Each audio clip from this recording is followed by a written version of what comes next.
Friends తోనాడు పిల్లలు ఎలా ఉన్నారు? అందరూ బాగున్నారా? అందరూ ప్రతిదినం ప్రార్థన చేసుకుంటున్నారా? ప్రతిదినం బైబిల్ చదువుతున్నారా? మన ఆత్మీయ ఆహారం అది. అవును, వాక్యం అనే ఆహారంతో మనము ఎప్పుడూ జీవించాలి. శారీరక ఆహారం ఎంత ముఖ్యమో మనుషునికి ఆత్మీయ ఆహారం కూడా అంతే ముఖ్యం. ఈరోజు ఒక స్టోరీ విందామా? ఒకసారి ఏమైందంటే, రాజు ఒక కఠినమైన ఆజ్ఞ ఇచ్చాడు. అదేం ఆజ్ఞ తెలుసా? ఇజ్రాయెల్ ప్రజలు ఎంతో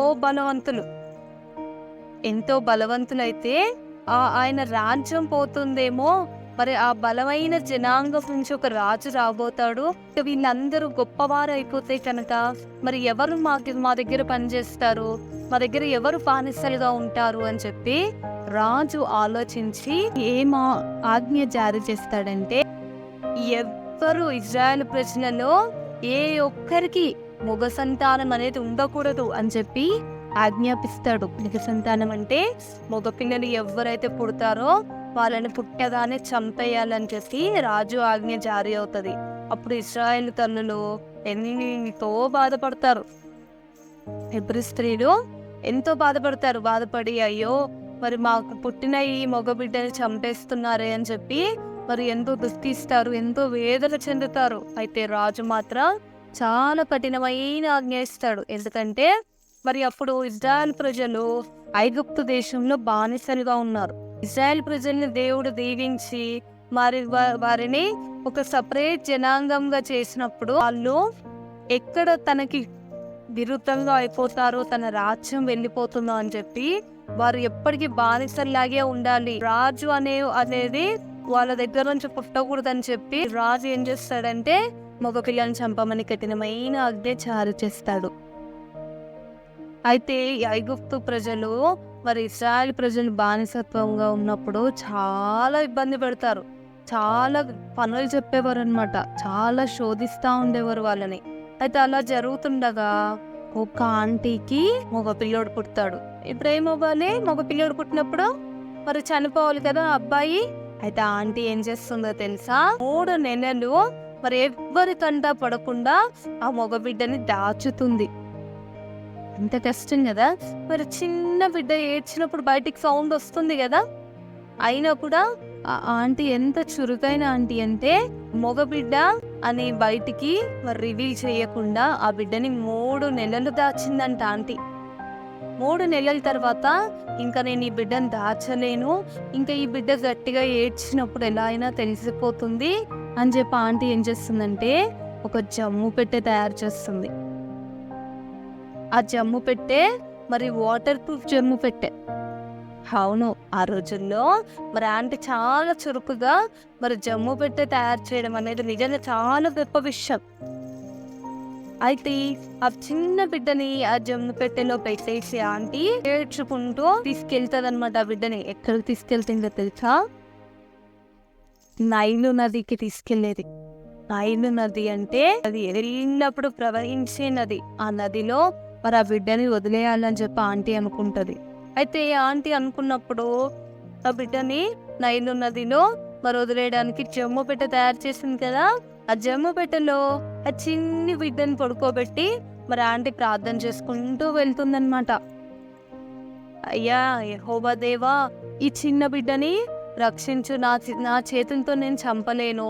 ఐగుప్తు మరి సైనికులు వచ్చి మరి ఈ చిన్న బిడ్డని చంపేస్తారు కదా, అందుకే నేను ఈ బిడ్డని ఇలా నైలు నదిలో మరి వదిలేయడానికి తీసుకెళ్తున్నాను, ఈ బిడ్డని కాపాడు అని చెప్పి ప్రార్థన చేసుకుంటూ వెళ్తుంటే వాళ్ళ అమ్మ తమ్ముడిని ఎక్కడికి తీసుకెళ్తుంది అని చెప్పి అక్కడ ఆ ఆంటీ వాళ్ళ కూతురు ఉంటుందన్నమాట. అయితే ఆంటీ వాళ్ళ కూతురు ఉందని ఆంటీకి తెలీదు. ఆంటీ వాళ్ళ కూతురు మరి వాళ్ళ మమ్మీని వాళ్ళ తమ్ముడిని ఫాలో అవుతుంది. అమ్మాయి పేరు ఏంటంటే మిరియాము తన తమ్ముడిని మరి వాళ్ళ మమ్మీ ఎక్కడికి తీసుకెళ్తుందని చెప్పి ఫాలో అవుతూ ఒక చెట్టు వెనుక దాక్కొని మరి చూస్తా ఉంటది వాళ్ళ మమ్మీ వాళ్ళ తమ్ముడిని నైలు నదిలో వదిలేసి ఏడ్చుకుంటూ ఇంటికి వెళ్ళిపోతుంది. అయితే వెళ్ళిపోతుంటే అయ్యో మా మమ్మీ వెళ్ళిపోతుంది, మరి మా తమ్ముడు ఎక్కడికి వెళ్తాడు ఇప్పుడు, అసలు ఎలా వెళ్తాడు, ఏమవుతాడు చూద్దామని చెప్పి మరి మిరియాము ఆ చెట్టు వద్ద నుంచే అలా చూస్తూ ఉందన్నమాట. అలా చూస్తూ ఉండగా ఏమవుతుందో తెలుసా, మరి దేవుడు ఎంత గొప్ప దేవుడు అంటే, ఆ చిన్న బిడ్డ మరి చావటం దేవుని చిత్తం కాదు గాని ఆ చిన్న బిడ్డ బ్రతికి దేవుని కొరకు ఎన్నో గొప్ప కార్యాలు జరగాలని చెప్పి దేవుని ప్రణాళిక ఉంది. అందుకే మరి ఏ రాజైతే ఆజ్ఞాపించాడో, ఏ రాజైతే ఇశ్రాయేలు ప్రజల్లో మగబిడ్డ ఉండకూడదని ఆజ్ఞాపించాడో, అదే రాజుగారి కుమార్తె స్నానానికి వచ్చినప్పుడు పనికత్తెలతో తన స్నానానికి వస్తే అక్కడ మరి జమ్ము పెట్టే వాటర్ మీద వెళ్ళడం గమనించి ఇక్కడ ఏంటి ఏదో పెట్టే ఉంది, ఇదేంటి ఉంది, ఒకసారి అది తీసుకొని రండి అని చెప్పినప్పుడు మరి అక్కడ ఉన్న పనికెత్తెలు మరి ఆ జమ్ము బిడ్డను తీసుకొచ్చి ఓపెన్ చేసి చూస్తే ఎంతో సుందరమైన కుమారుడు అందులో ఉన్నాడు. ఆ సుందరమైన చిన్న బిడ్డను చూసినప్పుడు ఆ రాజకుమార్తె ఎంతో మరి మురిసిపోయి, ఈ బిడ్డను దేవుడు నాకు ఇచ్చాడు, ఈ బిడ్డను నేను పెంచుకుంటానని చెప్పి తీసుకుంటుందన్నమాట. ఎంత గొప్ప విషయం కదా. మరణించాల్సిన ఆ చిన్న బిడ్డ ఇప్పుడు మరణించాడా? లేదు. దేవుని ప్రణాళిక మరి ఆ బిడ్డ బ్రతకాలనుంది. ఆ బిడ్డ పేరే మోషే. మోషే గురించి బైబిల్లో ఎంతో గొప్పగా రాసుంది. దేవుని ఇల్లంతటిలో నమ్మకమైన వాడంట. ఇజ్రాయెల్ ప్రజల్ని మరి అదే ఐగుప్తు దేశం నుంచి విడిపించడానికి ఒక గొప్ప సాధనంగా పనిచేశాడు. అవును, ఈరోజు నీ జీవితం, నా జీవితం మరి ఇక్కడితో ఆగిపోతుందని మనం అనుకుంటున్నామేమో, ఈ పరిస్థితులు మనని ఇక్కడితో ఆపేస్తాయని అనుకుంటున్నామేమో. అయితే నైలు నదిలో మరి ప్రవహిస్తూ వెళ్తున్న ఆ జమ్ము పెట్టే వల్లే ఈ లోకంలో మరి ప్రతి పరిస్థితులలో మరి ఎంతో కొట్టుమిట్టాడుతూ దుఃఖంలో వేదనలో వెళ్తున్న మనని మరి జమ్ము పెట్టి ఏ విధంగా అయితే మరి చిన్న బిడ్డ అయిన మోషేను భద్రపరిచిందో, యేసయ్య చేతులు మనను భద్రపరిచాయి. అదే రీతిగా యేసయ్య చేతులు మనను భద్రపరిచి మనం వెళ్ళాల్సిన గమ్యానికి తీసుకెళ్తున్నాయి. అయితే చిన్న బిడ్డ మరి ఆ జమ్ముపెట్టలో ఉన్నప్పుడు అనుకుంటున్నాడేమో, ఇంకా నేను వెళ్ళిపోతున్నాను, నీ మరణానికి జమ్ముపెట్టనని తీసుకెళ్తుందని అనుకున్నాడే కానీ మరి దేవుని ప్రణాళిక ఎంత గొప్పగా ఉంది కదా. మన జీవితం కూడా ఈ లోకం అనే నదిలో వెళ్తున్నప్పుడు మరి యేసయ్య చేతులు మనని ప్రతి పరిస్థితి నుంచి, ప్రతి బాధ నుంచి, ప్రతి వేదన నుంచి మరి కాపాడి, ఏ పరిస్థితి నుంచి మనకు విడుదల కావాలో ఆ పరిస్థితుల్లోకి మరి దేవుడు మనని తీసుకెళ్తున్నాడు.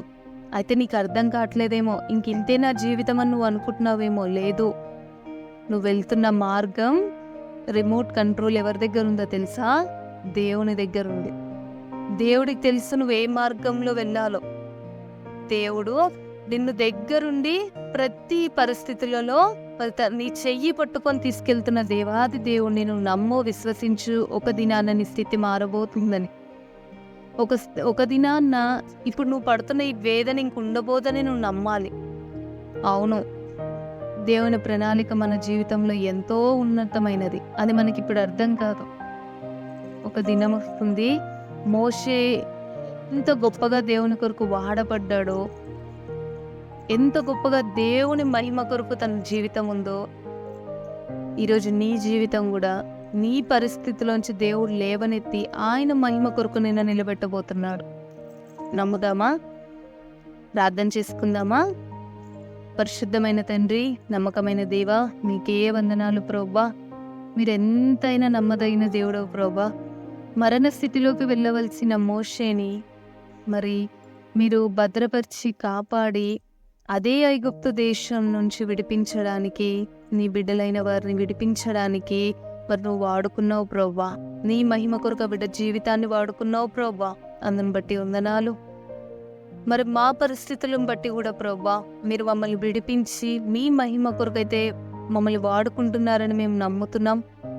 ఈ రోజున్న ఈ బాధ, ఈ వేదన నుంచి మీరు మమ్మల్ని విడిపించి మీ మహిమార్థమై మా జీవితాన్ని నిలబెట్టబోతున్నారని మేము నమ్ముతూ, మా పరిస్థితిని బట్టి మీకే వందనాలు చెల్లించుకుంటూ ఈ నా ప్రార్థన యేసుక్రీస్తు నామంలో ప్రార్థించి అడిగి వేడుకుంటున్నాం తండ్రి.